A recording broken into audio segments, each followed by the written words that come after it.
آیت اللہ رضوان مرحوم سید محمد باقر صدر نے اس کے لیے جو تعبیر ارشاد فرمائی ہے وہ کہتے ہیں ایک قوانین کا وہ حصہ ہے جو لا یتغیر ہے، ایک وہ حصہ ہے جس کو منطقۃ الفراق کہتے ہیں، یعنی وہ پورشن، وہ حصہ جہاں پہ آپ اپنے زمان و مکان کے مطابق قوانین کی جو ہے وہ تشریح اور اس کو آپ پہ بنا سکتے ہیں۔ لہٰذا پارلیمنٹ کو یا نمائندگان مجلس جو ہیں یا وہ پارلیمنٹ جو منتخب ہو کے آتی ہے وہ ہرگز نمبر ایک اس کو حق نہیں ہے کہ نصوص دین کے خلاف کوئی فیصلہ دے،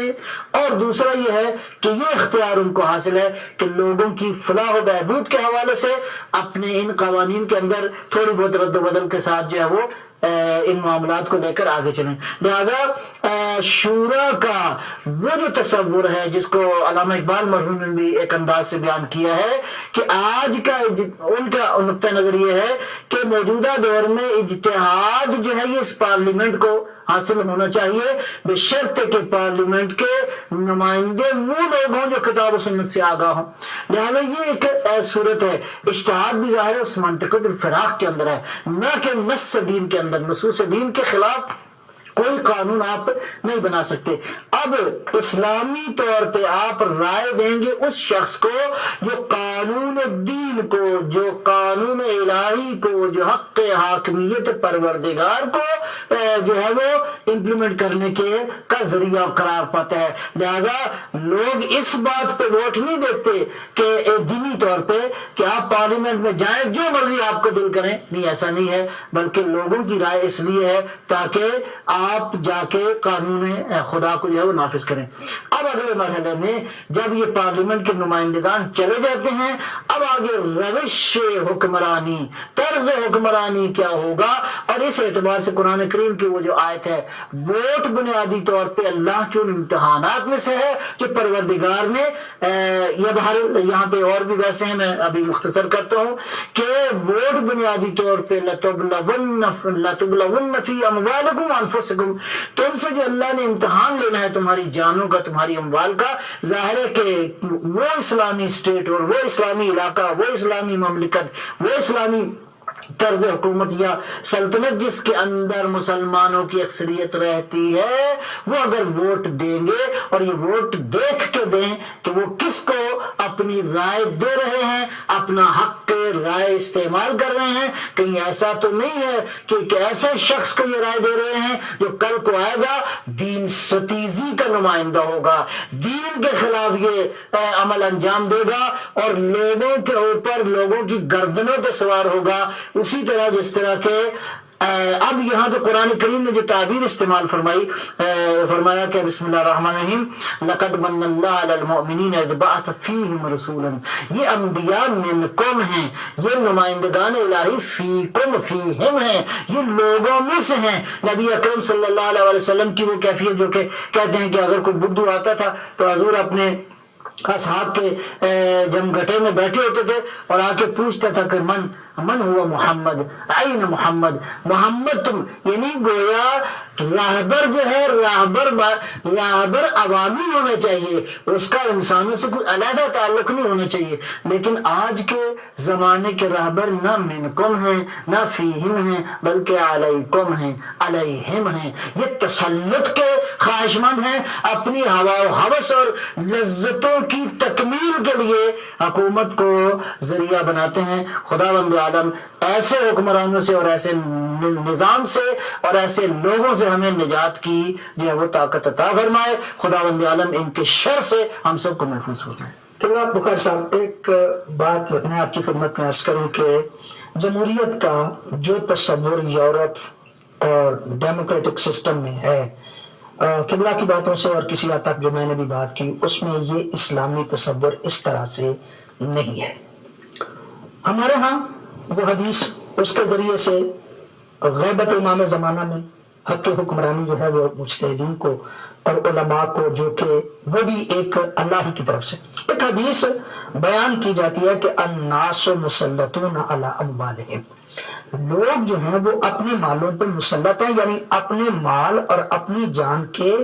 وہ خود ذمہ دار ہیں، اور اس حوالے سے وہ وکالت دیتے ہیں نمائندے کو کہ میرے مال اور میری جان اور میری عزت و آبرو کی حفاظت آپ لوگوں کے توسط سے ہوگی، اس کی گویا کے نمائندگی دیتے ہیں، اس کی وکالت دیتے ہیں۔ پیغمبر گرامی صلی اللہ علیہ وآلہ وسلم جو جن کی حکومت اللہ کی طرف سے تھی، واضح تھی، لوگ بھی اس کو تسلیم کرتے تھے، لیکن اس کے باوجود پیغمبر گرامی کے ہاتھ پہ بھی پیغمبر گرامی کے حکم سے اور اللہ کے حکم سے لوگ بیعت کرتے تھے۔ یہ نمائندگی اور بیعت اور وہ شرائط اور 62-63 یہ کچھ چیزیں جو ہیں ان کو ذرا واضح کریں تاکہ بات جو ہے وہ کلیئر ہو سکے۔ بہت شکریہ جناب اللہ یزدانی صاحب۔ بسم اللہ الرحمن الرحیم۔ انما ولیکم اللہ ورسولہ والذین آمنوا الذین یقیمون الصلاۃ ویؤتون الزکاۃ وہم راکعون۔ اللہ تبارک تعالیٰ کو حق حکومت حاصل ہے ذاتی طور پر اور بلا اصالہ، چونکہ وہی خالق ہے، مالک ہے۔ سبحان الذی بیدہ الملک وہو علی کل شیء قدیر۔ تو اللہ تبارک تعالیٰ جو ہے حق کی حکومت اسی کو حاصل ہے، اور تمام مسلمانوں کا اس پر اتفاق ہے کہ حاکمیت اعلیٰ اللہ رب العزت کو ہے، اور اس کی نیابت میں انسان جو ہے وہ خلیفۃ اللہ ہے۔ تو اللہ کی نیابت میں انسان ان اختیارات کو استعمال کرتا ہے جو اللہ کا خلیفہ ہے۔ اور خلیفۃ اللہ جو ہے وہ کون ہے؟ ظاہر ہے کہ جو اللہ تبارک تعالیٰ کے نبی آئے ان میں سے بعض کے لیے لفظ خلیفہ استعمال ہوا، جیسے حضرت داؤد کے لیے، حضرت ہارون کے لیے، حضرت آدم علیہ السلام کے لیے۔ تو اسی طرح آگے بڑھتی ہوئی بات رسول پاک کے بعد بھی رسول پاک نے فرمایا کہ میرے بعد 12 خلیفہ ہوں گے جو تمام کے تمام قریش میں سے ہوں گے۔ تو یہاں پر آ کر شیعہ مسلک میں اور دوسرے جو مکاتب فکر ہیں ان میں اصولی اختلاف ہے۔ شیعہ جو مکتب فکر ہے وہ یہ کہتا ہے کہ حق حکومت اللہ کو حاصل ہے، اور وہی جس اپنے نبی کو یا امام کو حکومت عطا کرتا ہے اس کو حاصل ہے، اور اب وہ امام وہ چاہے اپنی نیابت ایک خاص کسی کو قرار دے یا اپنی نیابت عمومی قرار دے، یا کچھ صفات کا ذکر کر دے کہ میری غیبت کے زمانے میں جن فقہا میں یہ خصوصیات ہوں ان کو تم پر ہم حاکم قرار دیتے ہیں اور تمہیں اپنے امور میں ان کی طرف رجوع کرنا ہے۔ انہم حجتی علیکم وانا حجت اللہ علیکم۔ تو ہمارا نظریہ یہ ہے، اچھا ہمارے برادران اہل سنت جو ہیں وہ قرآن مجید کی سورہ شورى ہے جس کی آیت نمبر 38 ہے، جس میں ارشاد رب العزت ہے والذین استجابوا لربهم واقاموا الصلاة وامرهم شورى بینہم۔ وہ لوگ جو اپنے رب کی بات کو قبول کرتے ہوئے اور نماز قائم کرتے، وامرهم شورى بینہم، اور ان کے آپس کے امور جو ہے مشورت سے طے پاتے۔ تو لہٰذا وہ اس آیہ کریمہ کو لے کر وہ کہتے ہیں کہ مسلمانوں کے جو آپس کے امور ہوں گے وہ مشورت سے طے پائیں گے۔ تو لہٰذا اسی سے وہ جمہوریت نکالتے ہیں، کہتے ہیں کہ جمہور کا مطلب ہے عوام۔ تو جمہوریت یعنی مغرب نے جو تصور دیا ہے وہ یہ ہے کہ لوگوں کی حکومت لوگوں میں سے اور لوگوں کے لیے، ٹھیک ہے۔ تو جب لوگوں میں سے حکومت ہوگی، لوگوں کی حکومت ہوگی، لوگوں کے لیے حکومت ہوگی، تو اس کا مطلب ہے کہ وہ جو بھی قانون چاہیں گے جب ان کی لوگوں کی منتخب شدہ پارلیمنٹ جو ہے وہ جس قانون کو چاہے گی وہ بنا سکتی ہے، ان کا کھلا ہاتھ ہے۔ وہ بھی عوام کی مصلحت میں، اپنے ملک کی مصلحت میں جو بھی بہتر سمجھے گی وہ قانون بنا سکتی ہے۔ لیکن چونکہ جو اسلام کا نظام ہے اس میں یہ ہے کہ اللہ تبارک تعالیٰ جو ہے اسی نے خلق کیا ہے اور امر بھی اسی کے پاس ہے، اور ولایت تکوینی اس کو حاصل ہے، ولایت تشریع یعنی وہ ہر طرح کی حاکمیت اللہ کو حاصل ہے۔ اور اللہ کا رسول جو ہے صلی اللہ علیہ وآلہ وسلم ان کے متعلق بھی کہا گیا کہ وَمَا آتَاكُمُ الرَّسُولُ فَخُذُوهُ، میرا رسول جو تمہیں دے دے اس کو لے لو، جس سے منع کرے اس سے رک جاؤ۔ تو رسول پاک کی بھی جو حاکمیت ہے وہ اللہ تبارک تعالیٰ کی طرف سے ان کو عطا ہوئی ہے، اور اب آگے بھی جس کو بھی حاکمیت ملے گی وہ اللہ اور رسول کی عطا کردہ اور وہ منصوص من اللہ ہوگا۔ تو جمہوریت جو ہے یہ جو ہے، اگر ہم یہ کہیں کہ اسلام میں جمہوریت ہے تو اس کا مطلب یہ ہوا کہ پھر یہ ہے کہ لوگ جو جن کو چنیں گے پھر وہ جیسے بھی قوانین بنائیں گے تو وہ اسی طرح ماننے پڑیں گے، جس طرح شریعت کو تسلیم کیا جاتا ہے اسی طرح ان قوانین کو تسلیم کیا جائے گا۔ لیکن چونکہ اللہ تبارک تعالیٰ نے اپنے ہاتھ میں ہی قانون سازی رکھی ہے شریعت، اور اب ہم دیکھتے ہیں کہ اس کو کس طرح جمع کیا جائے۔ یہ جو آج کے دور میں یہ انتخابات ہوتے ہیں اور پھر ساتھ ہی اللہ تبارک تعالیٰ کا جو قرآن مجید ہے اور رسول پاک کی جو سنت ہے، چونکہ خاص طور پر پاکستان میں جب تک قوانین جو ہیں وہ قرآن و سنت کے تحت نہیں آئیں گے ان کو شرعی طور پر کوئی مشروعیت حاصل نہیں ہو سکتی۔ تو ظاہر ہے کہ جو قوانین جس میں قرآن اور سنت میں ہمیں واضح اور صریح حکم نہیں ملتا اس میں تو قانون گزاری کی ہم کر سکتے ہیں۔ وہی جو ابھی بات قبلہ نے فرمائی کہ شہید باقر صدر نے فرمایا ہے کہ پارلیمنٹ جو ہے اس کو حقائق کی بنیاد پر عوام کی ان عمومی ضروریات کے جائزے اور مطالعے کا کردار ادا کر سکتی ہے جن میں قانون سازی کی ضرورت ہے۔ البتہ یہ قانون سازی منطقہ فراغ میں ہوگی۔ یہ منطقہ فراغ کیا ہے؟ وہ یہ ہے کہ اسلامی معاشرے میں حاکم شرع یا ولی امر کی جانب سے ولائی احکام کی تشریح کی حدود کے بارے میں شہید آیت اللہ باقر صدر نے یہ نظریہ پیش کیا ہے۔ اس نظریے کے مطابق بعض موضوعات اور افعال فی نفس ہی کوئی معین فقہی حکم نہیں رکھتے، ایسے موارد میں حاکم شرع اسلام کے کلی اصولوں اور اقدار کی اساس پر اور وقت کے تقاضوں کو مد نظر رکھتے ہوئے محدود عرصے کے لیے اپنا ولائی حکم جاری کر سکتا ہے۔ تو جو دین کے احکام ہوں گے اس میں تو چونکہ جو دین کے ماہرین ہیں ان کی طرف رجوع کیا جائے گا، تو یہ منصب جو ہے وہ فقہا کو حاصل ہے۔ جب فقہا کو یہ حاصل ہے تو اگر ایک سے زیادہ فقیہ ہوں، اگر کسی فقیہ کے ہاتھ میں حکومت دینی ہو تو وہاں پر بھی جو ہے چاہے وہ عمومی رائے مردم لوگوں کی لی جائے، چاہے وہ خاص جو مجلس خبرگان یا جو کہ اسپیشل اسمبلی ہو جن کو پہلے عوام نے چنا ہو اور پھر وہ کسی عالم کی تشخیص کرنے کے قابل ہو، یعنی وہ ماہرین کی جماعت جو ہے وہ پھر ولی فقیہ یا جو ولایت فقیہ کے منصب پر فائز ہونے والی شخصیت ہے اس کو چنے گی۔ تو وہ جو دین کے بارے میں سب سے زیادہ ماہر ہے قانون کے بارے میں، تو دین اسلام کے بارے میں وہ رائے دے سکتا ہے۔ اچھا رہے گی بات دوسری کہ یہ جو صدر ہو یا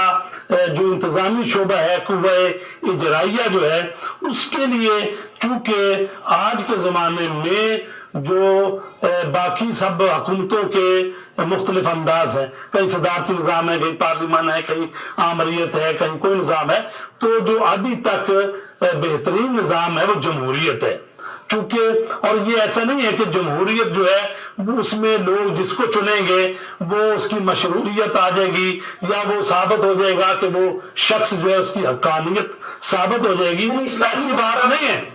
یعنی وہ اس کی اطاعت ان معنوں میں تو ہو سکتی ہے اوفوا بالعقود والی بات کہ لوگوں نے معاشرے میں اکٹھے ہو کر اکثریت نے کسی پر اعتماد کر دیا تو وہ حقیقت میں وہ ان کا وکیل ہوتا ہے، یعنی لوگوں نے اس کو اپنا وکیل قرار دیا ہے کہ ہماری نمائندگی کرو جا کے اس مجلس میں پارلیمنٹ میں۔ اچھا البتہ اس میں یہ ہوتا ہے کہ اگر دوسرا کوئی وکیل کسی کو قرار دے تو اس میں وہ جب چاہے اس وکیل کو ہٹا سکتا ہے، لیکن اس میں یہ ہے کہ چونکہ مدت معین ہے 5 سال جب تک وہ نئے الیکشن نہیں ہوتے تو اب یہ وکیل مقرر تو کر سکتا ہے، لیکن اب وہ وہاں پر جا کے ایسا نہیں ہے کہ بھئی اگر اس نے کوئی قانون اس طرح سے نہ بنایا جو اپنے علاقے کے لوگ نہیں چاہتے تو وہ ان کو ہٹا سکتے ہیں، ہٹا نہیں سکتے. تو اگر اس نظریے سے دیکھیں تو ہو سکتا ہے، کہا جا سکتا ہے کہ یہ قسم کی بیعت کے مفہوم کے نزدیک ہے. وَإِلَّا بیعت جو ہے وہ حقیقی مفہوم اسی وقت ہے کہ جب اولی الامر کے لیے بیعت ہو، چاہے نبی ہو، امام ہو، یا امام کی طرف سے بڑی نیابت میں نائب امام ہو. وَإِلَّا اگر یہ چیز نہ ہو تو یہ ایک وکالت ہے جو لوگ وکیل کرا دیتے ہیں، ووٹ دیتے ہیں، اور وہ یعنی سمجھا جاتا ہے کہ بھی اس کو دوسروں پر اب ایک قسم کا حق پیدا ہو گیا کہ وہ ان کا وکیل ہے اور وہ جا کے پارلیمنٹ میں قانون بنائے گا. اور رہ گیا پاکستان کی بات، تو پاکستان کا جو آئین ہے 1973 کا، اس میں یہی ہے کہ اس ملک میں کوئی بھی قانون جو ہے وہ قرآن سنت کے مخالف نہیں بن سکتا. اب آپ نے بات کی ہے 62-63 کی، تو 62-63 کی جو ہے شرائط، اس میں یہ ہے کہ آرٹیکل جو یعنی 62 ہے، کوئی شخص اہل نہیں ہوگا رکن منتخب ہونے یا چنے جانے کا بطور ممبر مجلس شورا یا پارلیمنٹ کے، ماں سوائے یہ کہ وہ پاکستان کا شہری ہو. پہلی شرط یہ ہے. دوسرا یہ ہے کہ وہ قومی اسمبلی کی صورت میں 25 سال کی اس کی عمر ہو اور بطور ووٹ اس کا اندراج کسی حلقے میں پاکستان کے کسی حصے میں ہوا ہو. تیسری چیز ہے وہ سینٹ کی صورت میں 30 سال سے کم عمر کا نہ ہو. اچھا، چوتھی شرط ہے، وہ میں پوری نہیں پڑھ رہا، وہ اچھے کردار کا حامل ہو اور عام طور پر احکام اسلامی سے انحراف میں مشہور ہو، یعنی فاسق و فاجر آدمی کے طور پر وہ مشہور نہ ہو. وہ اسلامی تعلیمات کا خاطر خواہ علم رکھتا ہو اور اسلام کے منشور کردہ فرائض کا پابند ہو، صوم و صلات کا پابند ہو اور اسلام کا خاطر خواہ علم رکھتا ہو اور گناہ کبیرہ سے اجتناب کرتا ہو. وہ سمجھدار ہو، پارسا ہو، ایماندار ہو، امین ہو اور کسی عدالت کا فیصلہ اس کے خلاف نہ آیا ہو. اس نے پاکستان بننے کے بعد ملک کی سالمیت کے خلاف کام نہ کیا ہو اور نظریہ پاکستان کی مخالفت نہ کی ہو. دو، نااہلیت جو ہے نا، یہ تو تھی آئین کی 62-63. یہ ہے کہ جو اگر منظور بھی قبول ہو گیا، آدمی الیکٹ ہو گیا، اب وہ اگر وہ اس میں یہ چیزیں پائی گئی تو وہ نااہل ہو جائے گا. کوئی شخص مجلس شورا کے رکن کے طور پر منتخب ہونے یا چنے جانے اور رکن کے لیے نااہل ہوگا اگر وہ فاتر عقل ہو، یعنی اس کی عقل چلے گی، پاگل ہو گئے ہیں، یا کسی مجاز عدالت کی طرف سے ایسا قرار دیا گیا ہے. اچھا، یا یہ ہے کہ وہ غیر بریت یافتہ دیوالیہ ہو، یعنی جو ڈیفالٹ وغیرہ ہوتی، جو مثلا قرضہ لیا نہیں دیا وغیرہ. وہ پاکستان کا شہری نہ رہے، پہلے تو پاکستان کا شہری تھا، جب پارلیمنٹ کا ممبر منتخب ہو گیا کسی اور ملک کا شہری بھی ہے، یا کسی بیرونی ریاست کی شہریت حاصل کرے. وہ پاکستان کی ملازمت میں کسی ایسے عہدے پر فیض ہو جو منفعت بخش ہے، اور وہ چونکہ قانون ہے کہ ادھر ریٹائر ہو کے 2 سال تک وہ الیکشن میں حصہ نہیں لے سکتا. تو بہرحال یہ بہت ساری اس میں شروط پائی جاتی ہیں. تو یہ وہی شرطیں ہیں کہ جس میں کہا جاتا ہے کہ تم امانتیں جو ہیں قرآن کہتا ہے کہ اہل افراد کے سپرد کرو. تو ظاہر ہے کہ جس شخص نے آ کر آپ لوگوں پر حکومت کرنی ہے یا اس کو قانون گزاری کا حق ہے، اگر آپ لاپرواہی میں ایسے لوگوں کو منتخب کریں گے کہ جو کل کو آ کر اسلام کی قوانین کے خلاف قانون گزاری کریں یا وہ امین اور صادق نہ ہو، تو ظاہر ہے کہ اس میں اس شخص کا بھی گناہ شامل ہے جس نے اس کو اپنے اوپر مسلط کرنے کے لیے ووٹ دیا ہے. چونکہ کہا گیا ہے کہ تم سے ہر چیز کا سوال کیا جائے گا، کلکم مسئول، تم ہر کوئی مسئول ہو اور تمہاری مسئولیت کے بارے میں تم سے پوچھا جائے گا. تو لہٰذا ووٹ دیتے وقت جو ہے وہ ایسے افراد کو چننا چاہیے جو سب سے پہلے تو اسلام کے قوانین کا محافظ ہو. دوسری یہ بات ہے کہ ملک عزیز پاکستان کی سالمیت کا دفاع کرنے والا ہو. تیسری بات یہ ہے کہ وہ مسلمانوں میں اتحاد و وحدت کا امین ہو.